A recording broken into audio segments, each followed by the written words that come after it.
So, those are our 5 points.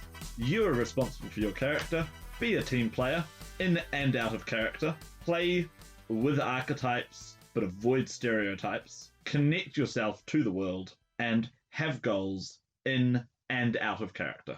I have a couple of things to add that are more sort of good table etiquette. Sure.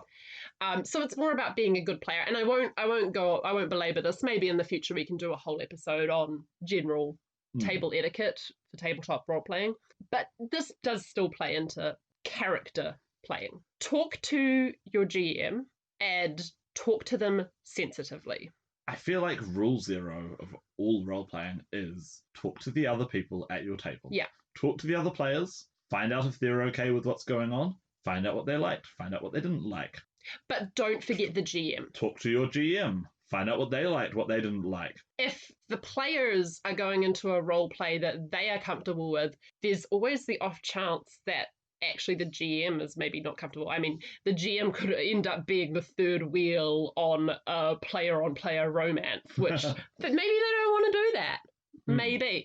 This is another reason why it's always good to have a session 0 to talk about some of these things. But you might not always know what your problems are going to be when they show up in a game. Private message your GM, tell them what your sort of direction you see your character going if something's come up in a session. But remember to talk to them sensitively. They are likely a very busy person. They've put a lot of work into the campaign, especially if it's something that they've completely written themselves and they're not just reading out of a book. Be sensitive of that fact and try to fit into their plans rather than expect them to expand their plans just to fit you.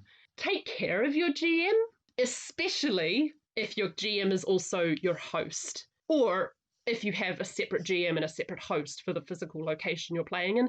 Take care of both of them. And also, take care of their partners or spouses. What do I mean by this? So if a GM is always the one hosting the game, you're not only expecting them to do all the brain work, you're also expecting them to like clean up the dishes after you. If you've spilt chips on the ground, you've spilt your Mountain Dew across the table, like tidy up beforehand and afterwards. It's a lot of work. So like if you can host for your GM, that's great. I mean, look, some GMs, they want to stay in their own house because like all the books are there.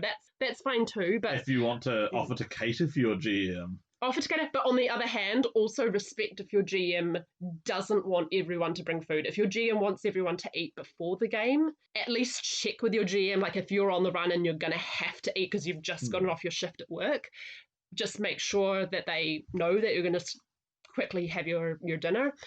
And what do I mean by take care of their partner and stuff? Like there was, I'm not going to name any names, but there was a group of people one time who came around to our house. They were playing games with me and James. They started this big whole thing of like, oh my gosh, James, can you run a game for us where we're going to do this, and this? And James was talking. And they were making all these grand plans. And then when they left, I was like, hey, James, I don't really feel like playing with them because the entire time at that table when we were playing this board game, they picked on me non-stop. And it was like, why are you guys picking on me? You're not going to win the game. Like, James literally bet them all at the game because they were just picking on me and letting him win. So it was like, why would I want to invite you back to my house? People to have around. It was also the first time we'd met them, so it was like a really bad impression. And they seem to just be having fun of, haha, Claire is losing, let's make her lose more. And I just quietly did my own thing and won. It was the easiest game of Citadels I've ever played. Yeah, it was such a shame because, we could have all really had some interesting role-playing times, but instead they just gave me a really bad impression. I just noticed a little note I wrote down here of like, to write a backstory or to not write a backstory. What's your opinion, James? I also have an opinion, but I'll let you do your one first. My opinion on writing a backstory is if your backstory is more than about 3 sentences, there's no point. Okay. I feel like the story of your character is what's happening to them at the table.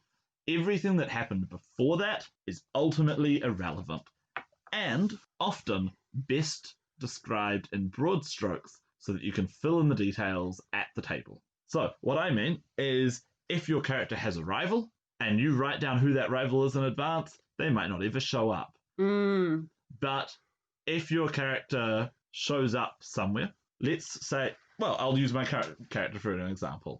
My current character is, as I've said, a mercenary. And so when another mercenary appeared at the tavern, I immediately decided that we had been on a campaign together. My backstory at that point was just, I am a mercenary. But as we made that connection between the characters, my backstory developed. And we built this relationship. The more detail you put into your character, the less likely it is that you're going to be able to use their backstory at the table. Yeah, I don't have a lot more to say other than what you just said. Like, broad strokes, yeah. Like, be able to answer the general questions about who your player is. Sometimes you're going to want to have the answers to their backstory because it can help you to flesh out who they are, what's important to them, where they come from. I mean, if your GM has got this setting that's super like historical, like in this year this war was fought, perhaps that's appropriate then. This is another example of Pendragon is wonderful. Pendragon has a system where you roll to find out what your grandparents and your parents did, and that helps to tie you into the events of the campaign. And so you will wind up with this very elaborate backstory for your family. And I think there's a reason why most superhero stories start off with the origin story. Because for so many of them, it's foundational to who they are, why they do what they do. Yes, we've all seen Peter Parker's backstory too many times now, but knowing that he is indirectly responsible for his uncle's death is so foundational for understanding the character and what makes him tick. And so I think for him, it is wonderful that we've got that backstory. But think about how much isn't established about his character in that. And later on, we're able to introduce his best friend. We're able to introduce that his parents were secret agents for some reason. I always felt that was a very strange one. There's so much detail that you're able to add into that later on. And so I think enough that you can say, this is why I do what I do. It's probably all you really need. Yeah. And even then, a lot of it you can flesh out at the table as you need it. I did not know anything about my mercenaries' family until it became relevant, at which point it revealed itself to me.